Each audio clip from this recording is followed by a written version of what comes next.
Checking out the DC universe has got me wondering just what's been going on with the House of Ideas lately. I'm pretty sure nothing catastrophic has happened. Let's see what you have from your comic news sites I won't mention. Avengers vs. X-Men? This can't be right.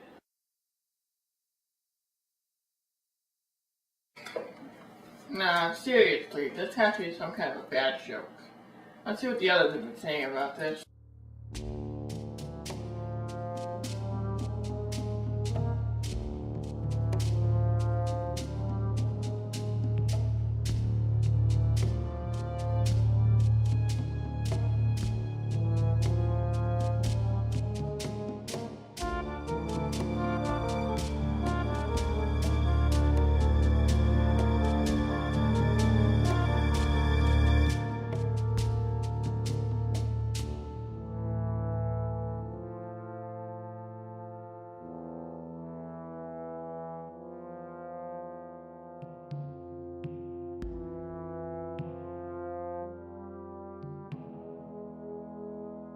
Huh. I guess this is legit.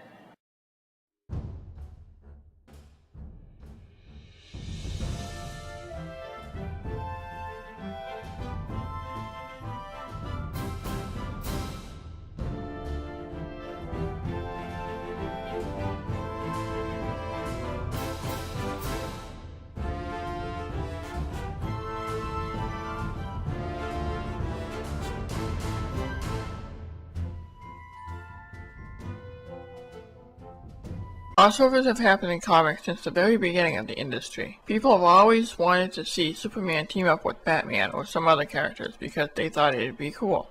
This is why you're on SuperDickery.com, Superman.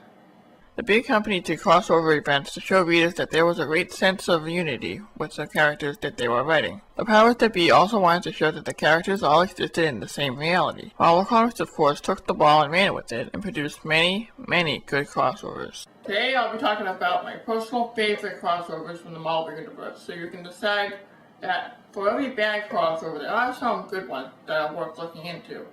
So with that out of the way, let's take a look at the runner-ups. The Infinity Gauntlet, War, Crusade Trilogy, X-Men Fall of the Mutants, Inferno, Operation Galactic Storm, The Age of Apocalypse, Onslaught, House of M, and Siege. Okay, the runner-ups are taken care of. Let's take a look at the top 5. Number 5. Marvel vs. DC. Whoa, whoa, whoa. Before anyone gets out the torches and pitchforks and string me up in Internet City Square for all to see, let me explain. I know some people have a love-hate relationship with this crossover. I actually kind of like it. In the mid-1990s, Marvel and DC teamed up to create a crossover where people could actually vote on who was the better character, and hopefully settle a few debates. We had epic battles where Superman and the Hulk fought, Batman went toe-to-toe with Captain America, and Superboy fought the clone of Spider-Man. I said some fights were good. Aquaman vs. Namor was an epic. The overall plot dealt with two cosmic brothers wanting to see who had the better universe, and this Kid Access was the link between the two realities. It gets a little convoluted after that. Something major happened, and eventually both realities merged to form a reality known as the Amalgam Universe. Now we're at why people hated the crossover so much. The fusions were like something out of Digimon. Some character fusions were sort of creative. Wolverine and Batman became Darkclaw, for example. Some, however, were just downright silly looking like Super Soldier. The reason why I like this crossover is because Marvel and DC put aside their long rivalries to create something that was a lot of fun to read. Granted, Amalgam was a mixed bag. This is still a worthy read, and it showed both sides being good sports. In all fairness, the Wolverine vs. Lobo fight could have been better. Number 4. Maximum Carnage. What do you get when you combine the spawn of Venom and a sociopath who just wants to kill anything? You get 1992's Maximum Carnage. To be honest, I've already talked about how much Carnage was a good character in another countdown, so I won't be going into too much detail here. I will say that I liked the event because Spider-Man was pushed to the breaking point, and when all else failed, he called in his amazing friends for help. It just goes to show, when you're in a bind, just call for the men in tights. That's right, Spider-Man was in a tough spot and looked up to see Captain America offering his hand in friendship.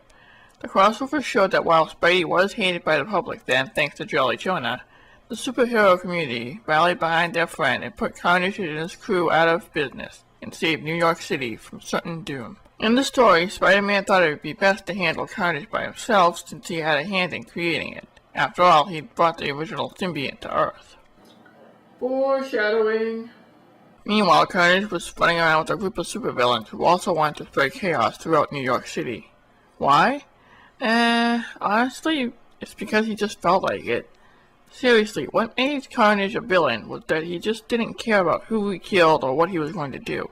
He just wanted to cause a lot of death and destruction. While it doesn't seem like a good motivation, the story more or less dealt with Peter's reaction to what was going on, and eventually he and Venom had to put aside their differences in order to deal with a greater threat. Plus, it made for a great video game. Who can argue with that? Number 3. Executioner's Song. Let's play a game. Who shot Professor Charles Xavier? That was the question everyone asked in the X-Men crossover Executioner's Song. Cable, a cyborg from the future, seemingly shot Professor Xavier as he made a speech that would have done wonders for human-mutant relations. However, things were not as they seemed, as Cable was actually nowhere to be found when the professor was shot. In reality, it was Cable's clone, Strife. I was saving that for a special occasion. I picked this crossover out of the many other 90s X-Men crossovers because this event unified the mutants of the Marvel Universe and saw X-Force return to the fold after having been split off and became all militant under the artwork and the guidance of Rob Liefeld. It's funny though, eventually the X-Men themselves became more militant and some of them even left to reform the school. Can't win them all, I guess. Oh, Wolverine, you look absolutely ridiculous in a suit. Executioner's Song was also an important crossover as it introduced a mutant-killing disease called the Legacy Virus. As the 90s progressed, the disease was front and center as it claimed the lives of many mutants. Throughout their history, the X-Men have been political, with the philosophies of Magneto and Professor X butting heads, and now they had an AIDS allegory to contend with. If anything, this crossover set the tone of the story of Marvel mutants in the 90s. Number 2. JLA Avengers. And there came a day unlike any other, when Earth's mightiest heroes reunited against a common threat. On that day, the Avengers were born, to fight the foes no single hero could withstand. A universe away, a group of heroes united to fight injustice wherever it was found.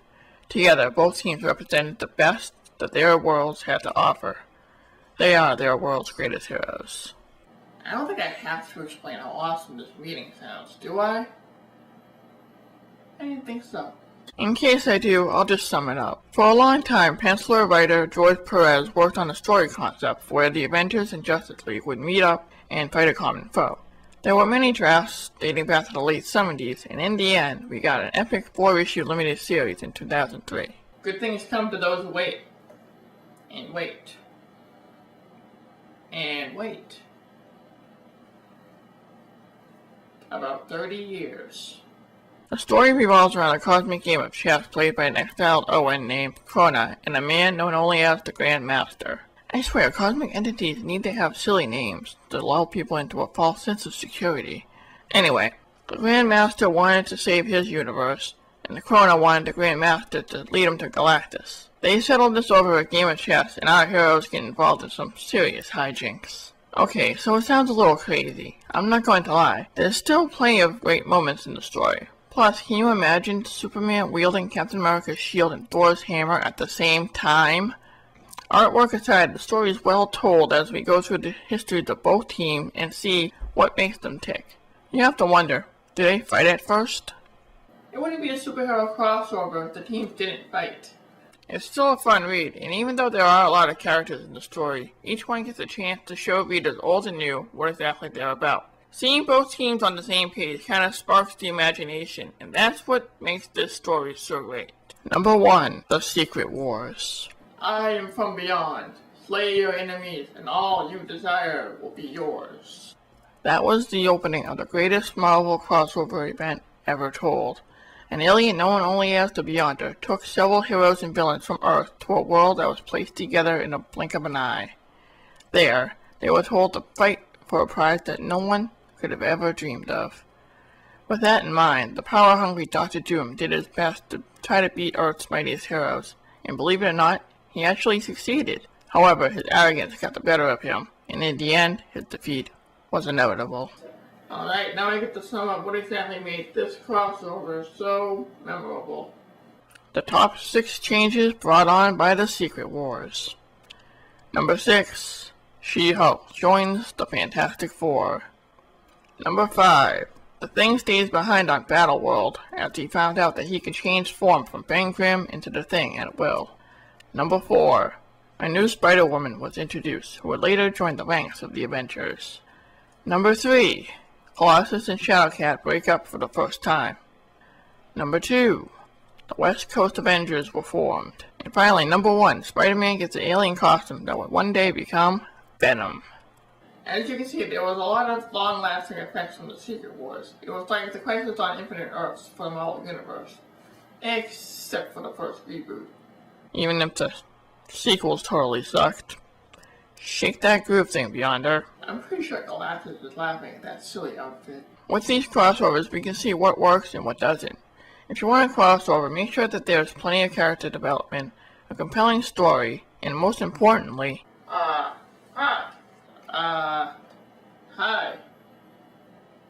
Yeah, I'm supposed to be your nemesis for this huge crossover event. What do you think?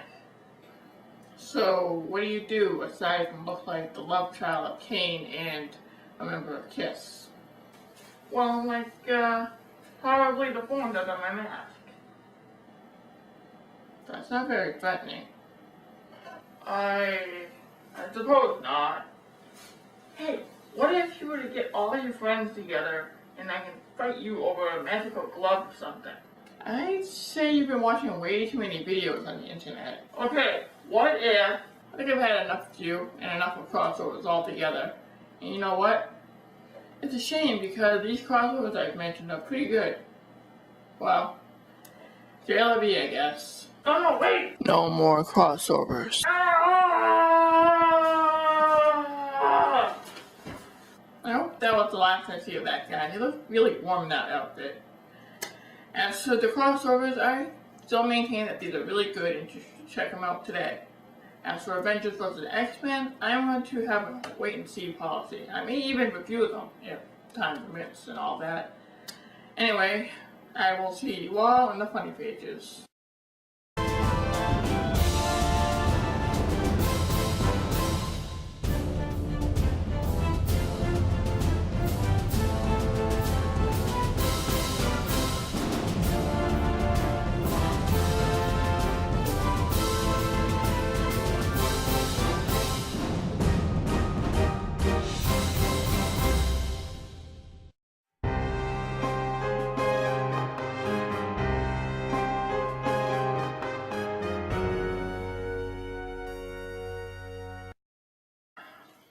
I didn't even get a name.